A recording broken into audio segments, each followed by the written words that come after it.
বৃষ্টি পড়ছে বন্ধুরা, দেখো মশা মানে ধূপ জ্বালিয়ে গেছে।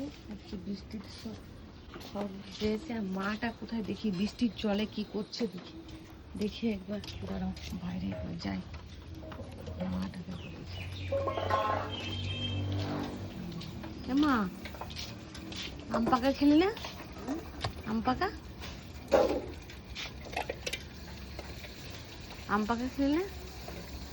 তো কি খাবি, শামুক খাবি? ভাষণ হয়েছে দেখো মা বলে আম খেয়ে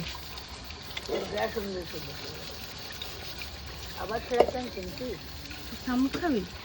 শামুকের ঝোল খাবি? তুই আমাকে বল আবার ছেড়েছেন কিন্তু না ওই কোথায় গিয়েছিল, ওই জানলা দিয়ে কোথায় গিয়েছিল। আবার কি হলো বৌদি? জিজ্ঞেস করছিল কেমন আছে।